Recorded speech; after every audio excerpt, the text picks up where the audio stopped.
फिल्में देखते हैं आप? हाँ, कभी कभी मेरी माँ को फिल्में देखने का शौक था। साहित्य में आपने सर्जक का मन लिखा, एजेंडा कहीं से आ जाता है इसमें क्या? शायद सिनेमा में कुछ चीज़ें पहले से तय करनी पड़ती होंगी, लेकिन अन्यथा साहित्य में मैं सब चीज़ों को पहले से तय करके लिखना पसंद नहीं करता। एक मुलाकात के खास एपिसोड में आप सभी का स्वागत है। आज हमारे साथ उपस्थित हैं आचार्य नंदकिशोर आचार्य जी। आइए बात करते हैं। आचार्य जी, स्वागत है आपका हमारे टीवी स्टूडियो में। पहला सवाल, फिल्में देखते हैं आप? हाँ, कभी कभी पहले काफ़ी देखता था जी। इन दिनों में बहुत कम। कौन सी फिल्में, पहली फिल्म अगर याद आ रही हो उस बचपन को दौर को? बचपन के दौर की पहली फिल्म शीश महल। शीश महल थी। कैसे गए सिनेमा हॉल? नहीं, सिनेमा हॉल में एक्चुअली हमारे एक मामा थे, सगे मामा जी। वो ये फिल्म थिएटर में नौकरी करते थे, उनमें बाद में वो सरकार में चले गए, तो उनके कारण से मेरी माँ को फिल्में देखने का शौक था। शादी के बाद तो उतना नहीं देख पाती थी, लेकिन फिर भी देखती थी कभी कभी। तो मैं जब थोड़ा सा बड़ा हुआ तो मुझे पास मिलने लगे, मेरे मामा ला के देते थे। तो एक फिल्म तो मुझे याद है, चंद्रलेखा जी। और दूसरी मुझे याद है शीश महल। शीश महल। अब मैं अभी कंफ्यूज हूँ कि पहली मैंने चंद्रलेखा सी देखी थी या शीश महल देखी। वो लगभग साथ साथ के जी। दो सिनेमा हॉल थे, उनमें अलग अलग लगी हुई थी। जी। तो शीश महल क्योंकि ऐसा माना गया कि वो पहली कलर्ड फिल्म थी, माना जाता है। गेवा कलर वगैरह कुछ ऐसा था कलर, उसमें, तो सिनेमा कलर आ गया था। हाँ, तो इसलिए वो याद रह गई ज़्यादा। जी। सभ्यता के विकल्प आपकी किताब भी है। सिनेमा सभ्यता का एक विकल्प तलाशता हुआ भी हमें आज़ादी के बाद के सिनेमा में दिखता है। कैसे देखते हैं आप इसे? हाँ, उस समय ऐसी बहुत सी फिल्में आती थी जो आज़ादी के जो मूल्य थे संघर्ष के, और जो हमारे संविधान में भी कुछ हद तक प्रतिबिंबित हुई, उन मूल्यों को केंद्र में रख करके बनती थी। मनोरंजक होती थी, ये नहीं कहना चाहिए कि मनोरंजन में नहीं होता था, लेकिन उनका जो केंद्रीय थीम था वो किसी न किसी तरीके से अच्छाई की जीत को दिखाना, अच्छाई के द्वारा जीत को दिखाना। जी। और दूसरा ये नैतिकता, समाज के अंदर जो बुराइयां हैं उनसे कैसे लड़ा जाए, और एक आदर्श भी उनमें रहता था। जी। मुझे याद है बचपन में हमने जागृति फिल्म देखी थी, और इसी तरह से एक फिल्म अब दिल्ली दूर नहीं देखी थी। ये सब बच्चों के लिए बहुत अच्छी फिल्में थी, हम बचपन में की बातें मैं कह रहा हूँ। तो ये सब फिल्में हमने देखी थी, और उसके साथ साथ कुछ और फिल्में भी जो समय दिलीप कुमार बड़े प्रसिद्ध कलाकार थे, और राज कपूर बड़े प्रसिद्ध कलाकार थे, देवानंद बड़े प्रसिद्ध कलाकार थे। इन लोगों की फिल्में भी देखी जो कमर्शियल तो होती थी, लेकिन उसके साथ में उसमें एक जो रोमांटिक फिल्में भी होती थी, उनमें भी एक प्रेम की गहराई होती थी। केवल वो एक शारीरिक आकर्षण नहीं होता था, जो एक तरह से मैं समझता हूँ प्रेम का वास्तविक अर्थ है। जी। तो ये भी प्रेम एक व्यापक प्रेम था, मतलब केवल वो एक स्त्री पुरुष का ही प्रेम नहीं था। इसीलिए आप देखेंगे कई फिल्मों में गरीबों के प्रति, वंचितों के प्रति, और इसी तरह से जो स्त्रियों के प्रति, स्त्रियां जो सामान्य स्थितियों में थी वो कैसे उठती हैं, एक तरह से केस स्टडी की तरह से उनको ले सकते थे। ऐसी बहुत सी फिल्में स्वयं सुद्धा वगैरह उस दौर में आई थी। तो एक तरह से हम ये कह सकते हैं कि वो दौर शायद बाद में कम हो गया। बाद में रोमांटिक फिल्मों में भी नाच गाने अधिक होने लगे, और ये नहीं है कि अन्याय या अत्याचार नहीं दिखाया गया, वो दिखाया गया, लेकिन उसका मुकाबला फिर हिंसा से करना ज़्यादा उचित बताया गया इस फिल्मों के द्वारा। जी। तो एक तरह से हम ये कह सकते हैं कि धीरे धीरे ये होने लगा, और संगीत बहुत ही आक्रामक हो गया 60-70 के 60-70 के बाद में, 70 के बाद में बहुत ही आक्रामक संगीत हो गया। तो वो मन को शांति नहीं देता जो पहले का संगीत। पाश्चात्य संस्कृति का भी प्रभाव है इसमें? पाश्चात्य कोई, मैं इस तरह से नहीं देखता हूँ चीज़ों को, क्योंकि पाश्चात्य और पर्वात्य में बांटना तो मतलब एक दूसरे किसी सभ्यता को निम्न करना हो जाएगा, क्योंकि पाश्चात्य सभ्यता में बहुत सी अच्छी चीज़ें भी हुई हैं, और ऐसी जिन फिल्मों की बात मैं कर रहा हूँ उस तरह की फिल्में भी बनाई गई हैं। उनका संगीत भी बहुत कहना चाहिए कि बड़ा सूदिंग होता था। अंग्रेजी फिल्मों में भी उस समय सूदिंग म्यूजिक होता था। तो इसलिए मैं ये नहीं कहता कि वो पाश्चात्य प्रभाव ही है, लेकिन ये जो सतही पाश्चात्य प्रभाव है ये वो ज़्यादा हो गया, जिसको हमने एक मान लिया कि भौतिकतावादी प्रभाव ज़्यादा आ गया, और हमने मान लिया कि वो सभ्यता भौतिकतावादी। ऐसा मैं नहीं मानता हूँ, क्योंकि मैं ये मानता हूँ कि उस सभ्यता में भी बहुत से लोगों ने उसी सभ्यता का विरोध किया, बड़े प्रभावशाली हुए। आप टॉल्स्टॉय को क्या कहेंगे? सही बात। उससे बड़ा तो उपन्यासकार नहीं हुआ कोई 20वीं शताब्दी में। तो आप क्या कहेंगे उसके बारे में, वो कैसा साहित्य लिख रहे हैं? साहित्य में तो आपने और नहीं, उन पे भी फिल्में बनी। वार एंड पीस पे बहुत अच्छी फिल्म बनी हुई है, अन्ना कैरदेना पे बहुत अच्छी फिल्म बनी हुई है। तो ये सारे, ये नहीं कहना चाहिए कि वो सब कुछ वहाँ यही दिखाया जा रहा था जो आजकल हमारी कमर्शियल फिल्मों में दिखाया जा रहा है। ऐसी फिल्में भी थी और उनका असर हमने ज़्यादा लिया। सही बात। साहित्य में आपने सर्जक का मन लिखा। कई सिनेमा सर्जन ही है, एक तरीके का सृजन है। बिल्कुल है। एजेंडा कहीं से आ जाता है इसमें क्या, एक राइटर के दिमाग में? नहीं, मैं समझता हूँ कि शायद सिनेमा में कुछ चीज़ें पहले से तय करनी पड़ती होंगी, क्योंकि वहाँ खर्चा बहुत लगता है। लेकिन अन्यथा साहित्य में मैं सब चीज़ों को पहले से तय करके लिखना पसंद नहीं करता। और मुझे लगता है कि जब तक उसमें एक अनप्रेडिक्टेबिलिटी नहीं आती है, क्योंकि आप चरित्रों को या स्थितियों को अपने मुताबिक घुमा दें तो कृत्रिम हो जाता है। तो कृत्रिमता उसमें नहीं होनी चाहिए, और नेचुरलनेस या स्वाभाविकता तभी रहती है जब आप चरित्र को विकसित होने दें या स्थिति को विकसित होने दें, फिर उसमें से जो अपने आप निकलता है वो निकलता है।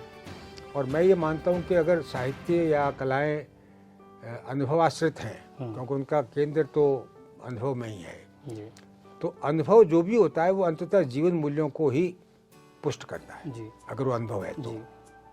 कई बार ऐसा देखने में आया है सर कि फिल्मकार का जो अनुभव है वो अपने अनुभव से तो फिल्म बना देता है, लेकिन समाज में बवाल जैसी स्थिति भी हो जाती है।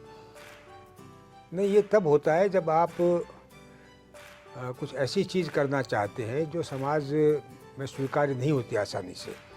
तो उसको करने के लिए फिर आपको तरीके ऐसे अपनाने पड़ते हैं जिससे कि समाज उसको स्वीकार कर ले। लेकिन जब आप उसको भी आक्रामक रूप से करते हैं तो समाज को लगता है उसके ऊपर आक्रमण हो रहा है। एक दर्शक रचना के सच को कैसे महसूस करे, कैसे उसे जांचे परखे? हर रचना आपको एक अनुभव को संप्रेषित करती है, किसी अर्थ को नहीं। वो अर्थ आपको अपने अंदर ढूंढना होता है कि वो रचना आपको क्या कह रही है। तो इसलिए उसको जांचने का कोई तरीका नहीं होता, उसको ग्रहण करने का तरीका होता है कि आप उसे कैसे ग्रहण करें कि आपके मन में वो बात उठने लगे, वो भाव जागृत होने लगे जो उस अनुभव में से गुजरने पर होनी चाहिए। तो ये ही कला की सार्थकता है। और ये काम फिल्म भी करती है, साहित्य भी करता है, अन्य कलाएं भी करती हैं। फिल्मों को लेकर के बहुत ज़्यादा वो नहीं रहता कि लोग फिल्म को कैसे देखना चाहिए, इसको लेकर के बहुत जागरूक नहीं है। आज भी आप देखें कि 2 मिनट 3 मिनट का वीडियो देख करके लोग। हाँ, नहीं, वो तो आप देखेंगे कि साहित्य में भी होता है। बहुत सा लुगदी साहित्य लोग पढ़ते ही हैं, और ज़्यादा लोकप्रिय होता है, वो ज़्यादा पढ़ा जाता है। मेरे ख्याल से अज्ञेय को उतना नहीं पढ़ा गया होगा जितना गुलशन नंदा को पढ़ा गया होगा। बिल्कुल। तो इसलिए वो तो एक ऐसी चीज़ है कि वो तो चलेगा समाज में, लेकिन वो चीज़ें समाज को कोई मूल्य नहीं देती। कोई मूल्य दृष्टि पाठक में या अपने जो भी उसका ग्रहीता है उसमें कोई मूल्य दृष्टि विकसित नहीं कर पाती। तो एक पास टाइम की तरह से होता है, मनोरंजन की तरह से होता है कि मनोरंजन भी अगर आप गलत तरीके से करेंगे तो गलत प्रभाव डालता है। जी, मैं जन माध्यमों में भी बेसिकली सिनेमा पर बात कर रहा हूँ। तो परंपराएं और परिवर्तन, इसे आप कैसे देखते हैं? नहीं, परिवर्तन देखिए तब शुभ होता है जब वो परंपरा में कुछ सृजनात्मक स्तर पर जोड़ता है। लेकिन अगर वो परंपरा को विकृत कर देता है तो उसे शुभ नहीं माना जा सकता। परिवर्तन तो दोनों तरह के हो सकते हैं। आप कह सकते हैं कि जो कुछ हो रहा है वो परिवर्तन है, और परिवर्तन तो जीवन का नियम है। तो परिवर्तन जीवन का नियम नहीं है, विकास जीवन का नियम है। ये हमने परिवर्तन को जीवन का नियम बना दिया है, ये पता नहीं कहाँ से आया।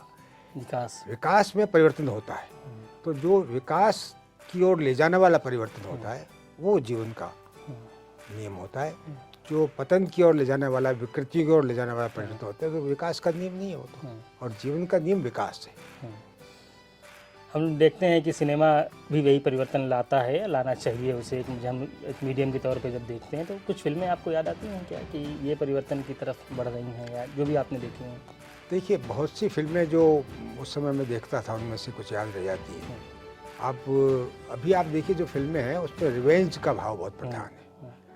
और वो जो रिवेंज है वो एक ऐसी प्रवृत्ति है, प्रतिशोध की प्रवृत्ति, जो हमको नेचुरल लगती है। और इसलिए हमको लगता है नहीं वो अगर प्रतिशोध के कारण से नायक कुछ प्रतिशोध का काम करता है तो ठीक है जी। लेकिन फिल्में ऐसी हैं जो प्रतिशोध को नहीं मानती, ऐसी भी फिल्में बनाई करो, बड़ी लोकप्रिय हुई वो। मैं उदाहरण के लिए जिस देश में गंगा बहती का उल्लेख करना चाहूँगा कि वो एक तरीके से प्रेम को फैलाने वाली फिल्म है और डाकुओं के बीच में प्रेम को फैलाने वाली फिल्म है और कॉमर्शियली भी बड़ी सक्सेसफुल फिल्म थी जी। मैं समझता हूँ कि कोई राज कपूर को घाटा नहीं हुआ होगा, बिल्कुल नहीं हुआ होगा। तो इसलिए एक प्रकार से इस तरह की जो फिल्में आती हैं या हम ये कह सकते हैं कि आज़ादी की दौर को लेकर के जो फिल्में बनी, शहीद वगैरह, उनमें भी थोड़ी बहुत हिंसा दिखाई गई, प्रतिशोध का भाव था, लेकिन अंततः वो प्रतिशोध नहीं था बल्कि एक आज़ादी की लड़ाई के अंदर शामिल होने की बात थी। और उसमें भी डॉक्टर कोटनिस की अमर कहानी या इस तरह की फिल्में ज़्यादा लोकप्रिय, चर्चित रही, लोकप्रिय रही, प्रभावशाली भी रही। अछूत कन्या जी तो सिचुएशन को दिखा रही थी। आप तो ये उसके बावजूद भी आप देखें उन फिल्मों के अंदर एक तरह का एक पॉजिटिव संदेश भी मिलता था, मनोरंजन भी था। और वो संदेश की तरह नहीं था, वो अपने आप पर प्रभाव डालता था। फिल्मकार मानते हैं कि जैसा सिनेमा बनता है वो समाज से देख करके बनता है, समाज की कहानियाँ उनमें आती हैं।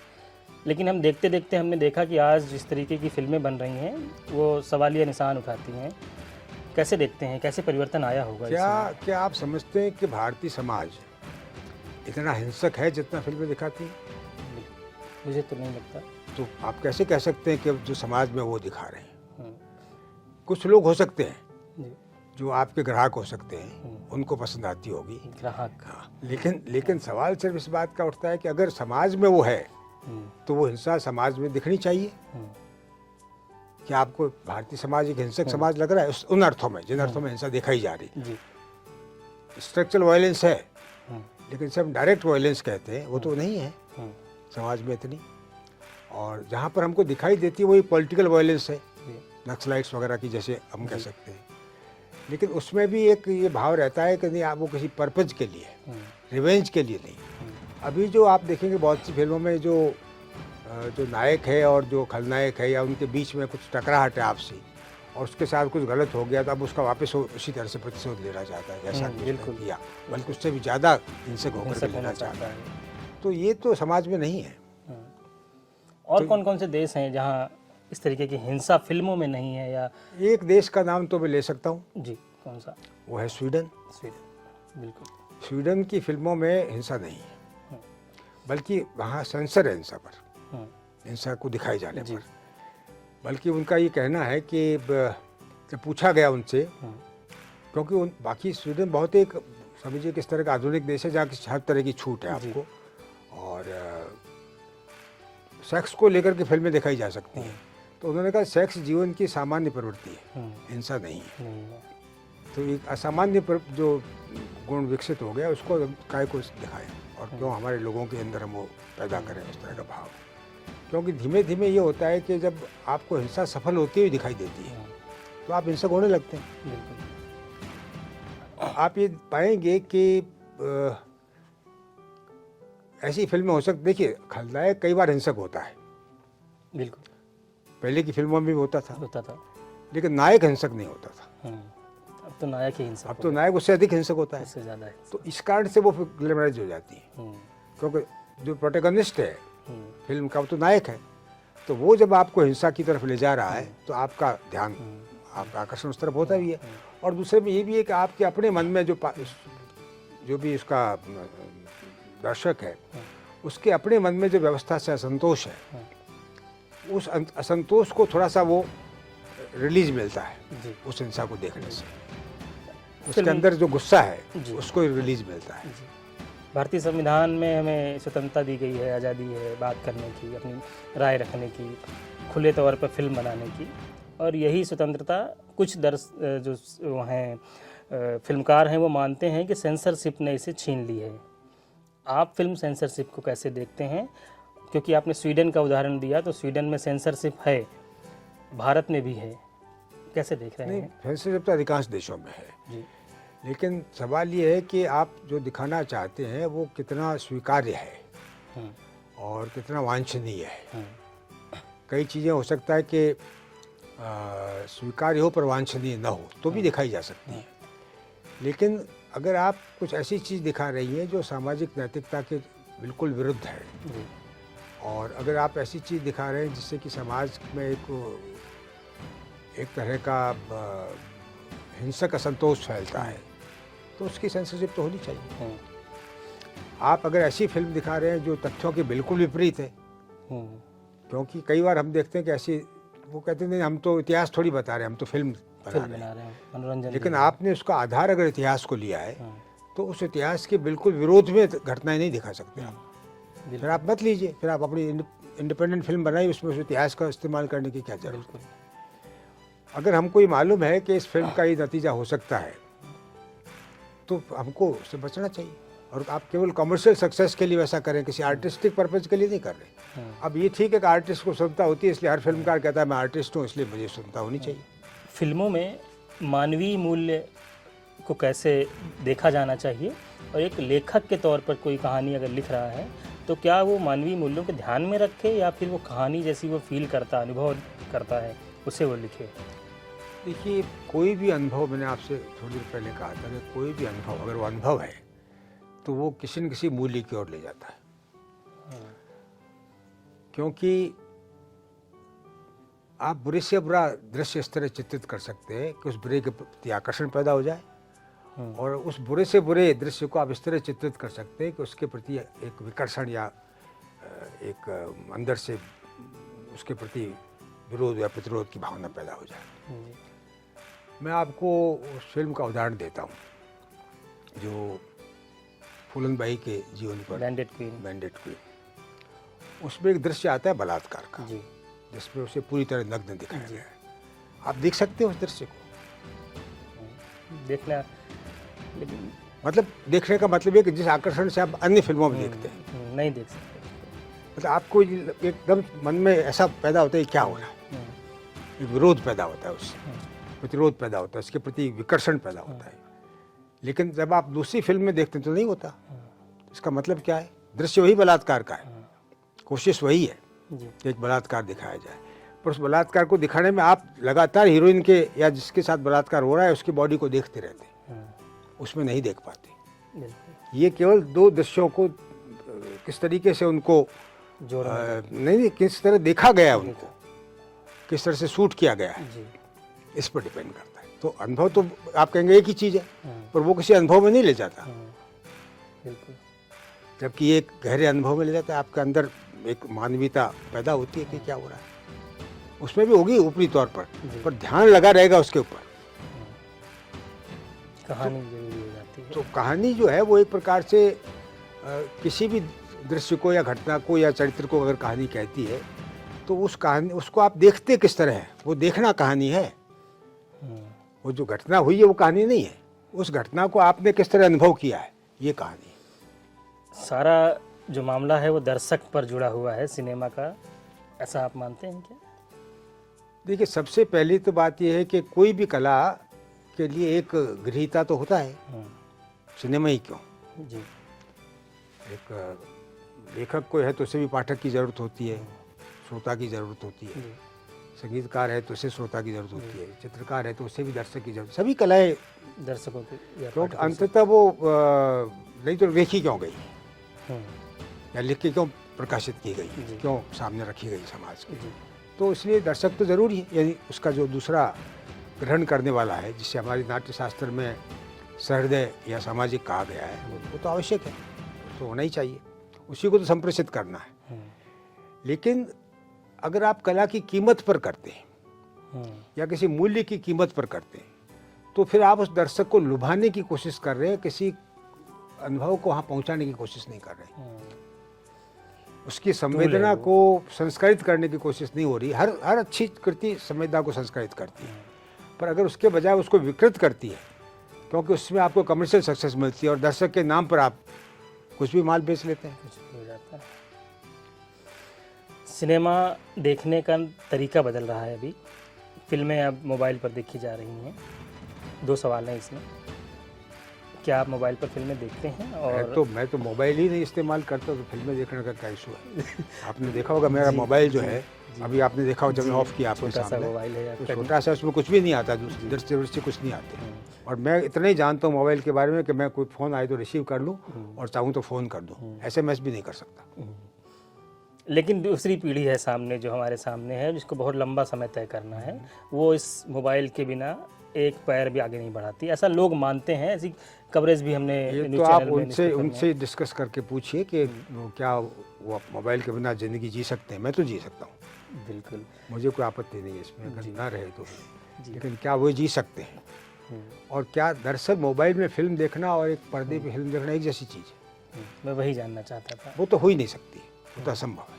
असंभव। क्योंकि आप एक पूरे पर्दे पर जो ह्यूमन एलिमेंट की तरह से देखते हैं, पूरा मनुष्य आपको दिखाई देता है, बल्कि कई बार मोर देन दिखाई लार्जर देता है, देन लाइफ। तो वो तो आप उसमें नहीं देख सकते, वो तो पिग्मी बना देता है आदमी को। जी, तो आप उस समय उसकी एक्टिंग का, उसकी एम्बियंस का, उसके स्टेज सेटिंग का कुछ उसका आनंद नहीं ले सकते हैं। आप केवल कहानी सुनते रहते हो, डायलॉग सुनते रहते हो, जी, क्योंकि चेहरे के जो एक्सप्रेशंस हैं वो तो आप नहीं देख पाएंगे उसमें उतनी बारीकी से, उतनी गहराई से, जितने बड़े पर्दे पर आप देखते हैं। जैसे आप नाटक देखते हैं, जी, उस नाटक को अगर आप मान लीजिए एक छोटे आपको वीडियो बना करके उसका दिखा दिया जाए तो मज़ा नहीं आएगा। नहीं आएगा। तो वही चीज़ है, क्योंकि जो एक्सप्रेशंस है, देखिए अभिनय जो है वो मूलतः, चाहे उसमें हम कितने ही दूसरे रूप जोड़ लें, हमारे नाट्य शास्त्र में भी कई तरह के अभिनयों की चर्चा की गई है। वाचिक भी होता है, कायिक भी होता है, आंगिक या कायिक भी होता है, आहारी भी होता है, यानी आपने कैसे कपड़े पहने हैं, कैसा आपका मेकअप है, आसपास का क्या क्या चीज़ें हैं, वो सब आहारी में आ जाती है। तो इन सबसे महत्वपूर्ण ये सब चीज़ें सहायक हैं सात्विक अभिनय को दर्शाने के लिए। और सात्विक अभिनय होता है भावनाओं का अभिनय, तो वो तो आप नहीं देख सकते। और भावनाएं सबसे ज़्यादा आती है चेहरे पर, तो वो आप उस छोटे से मोबाइल में देखेंगे तो कुछ पता नहीं चलेगा, तो केवल कहानी पता चलेगी, या कोई डायलॉग में हंसी मजाक हो गया तो वो आपको पता लगेगा। जी, तो ये एक तरीके से अगर आप संगीत को आमने सामने बैठ कर के विलायत खां को सुनते या रविशंकर को सुनते तो और आप मोबाइल में सुन रहे हैं या रिकॉर्ड में भी सुन रहे हैं, तो वो मजा तो नहीं है, वो आनंद नहीं है। वो आनंद नहीं है।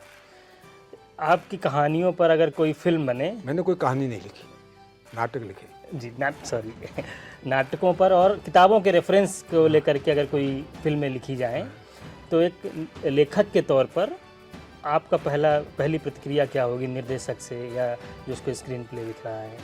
मैं ये चाहूँगा अगर ऐसा होता है, तो मुझे लगता नहीं कि ऐसा कभी होगा, लेकिन अगर ऐसा कभी होता है तो मैं ये चाहूँगा कि जो कुछ उसमें है उसको और अधिक सृजनात्मक बना करके दिखाएं।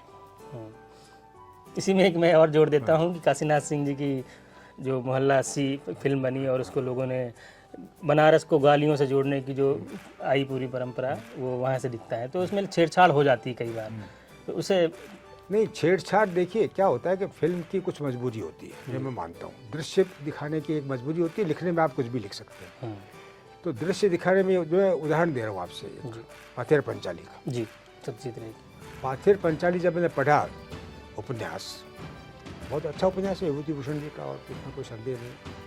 लेकिन जब मैं उसको देख रहा था तो जो सत्यजीत रे ने जो जिस तरह से शूट किया है उसको, अब जो वो कांच के जो फूल लहरा रहे हैं, वो केवल पढ़ने से पता नहीं चलता है, जो देखने से चलता है। पावरफुल मीडियम है। पावरफुल मीडियम, तो वो दृश्य की ही चीज़ है। साहित्य में भी हम दृश्य भी तो वर्णित करते हैं ना जी, लेकिन वो दृश्य सामने होता है तो और अधिक प्रभावित करता है। तो उस फिल्म का एक अपना वो है। तो अगर मान लीजिए कि, लेकिन कभी कभी क्या होता है कि आप मूल कथा को बदल देते हैं। जी, जैसे सत्यजीत रे ने बदल दिया शतरंज के खिलाड़ी, शतरंज के खिलाड़ी को, वो अधिकार नहीं है। तो फिल्मकार के पास अधिकार है वो? नहीं, वो नहीं है, मैं ये मानता हूँ, वो नहीं कर सकता। और करे तो आप इंडिपेंडेंट कहानी वैसी बनाइए और लिखिए। मतलब आप जब किसी के नाम से, किसी लेखक के नाम से वो कहानी प्रस्तुत कर रहे हैं, तो वो आपको, और उसका अंत का कोई औचित्य नहीं है ऐसा करने का।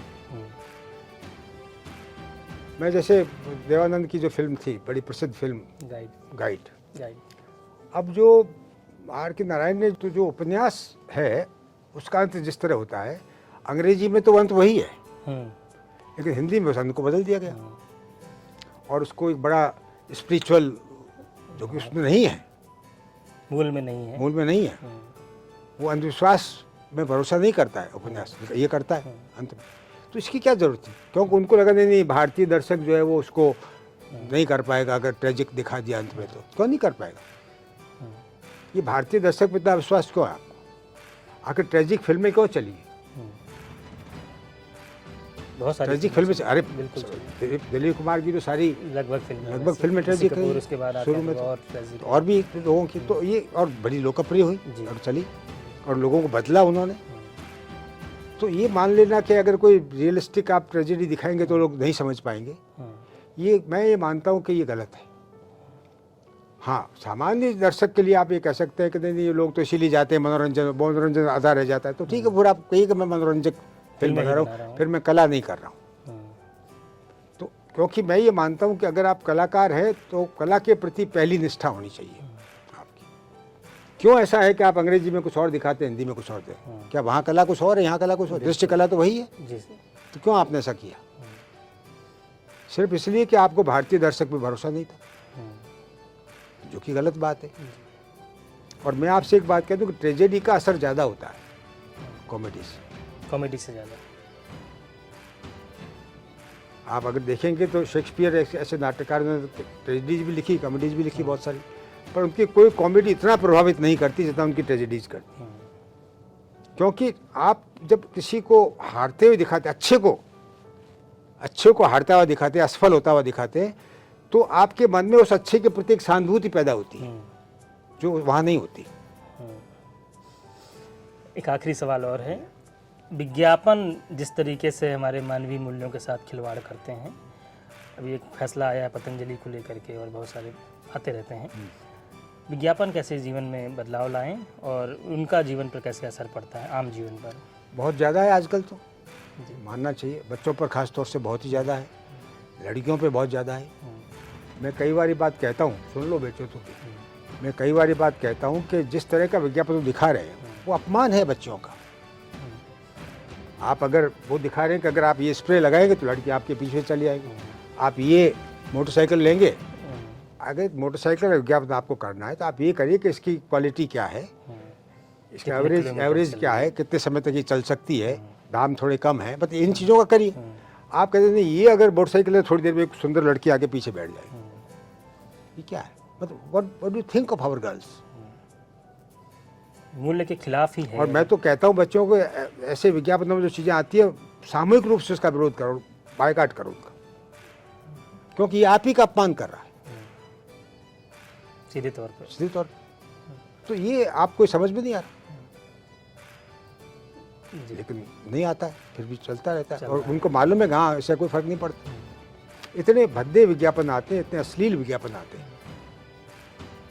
जो आप परिवार के साथ बैठ के नहीं देख सकते और अकेले में देखने में भी वितृष्णा होती है। दर्शक की गलती है या बनाने वाले? देखिए, दिक्कत ये होती है कि उनको मालूम है कि ये दर्शक हमारा जो है वो जिस वर्ग से आता है वो बहुत सोच समझ करके निर्णय लेने वाला वर्ग नहीं है। जो सोच समझ के निर्णय लेने वाला है उस पर असर नहीं पड़ेगा, वो बचेगा उससे। लेकिन जो बहने वाला है दर्शक, एक सुंदर दृश्य को देख के बह गया तो उस पर असर पड़ेगा, और पड़ेगा तो फिर वो वही करेगा। और इतने अविश्वसनीय दृश्य दिखाते हैं, हमें मालूम है कि अविश्वसनीय है, फिर भी हम देखते हैं और प्रभावित होते हैं। और विज्ञापन का तो काम ही माल को बेचना है, माल जैसा भी हो। मैं कई बार मजाक में कहता हूँ कि अगर आत्महत्या को कानूनी घोषित कर दिया जाए, भी जो चाहे कर सकता है कोई आदमी, कोई बाधा नहीं है उसमें, और तो थोड़े दिनों में आत्महत्या के बहुत ही सुंदर तरीके आपको विज्ञापनों में दिखाई देने लगेंगे। कि अरे आप आत्महत्या करना ही चाहते हो तो देखिए ये बहुत सुंदर तरीका, बहुत आरामदायक तरीका है, इससे करिए। और कितना सुंदर लगता है आदमी मरते हुए, हम्म, इस तरह से आत्महत्या करेंगे। बिल्कुल। ये तो कमर्शियल मामला है सारा, पूंजी क्या नहीं कर सकती। जी, क्या नहीं कर सकते। आपने हमसे बातचीत की, इसके लिए बहुत बहुत शुक्रिया। शुक्रिया। Thank you.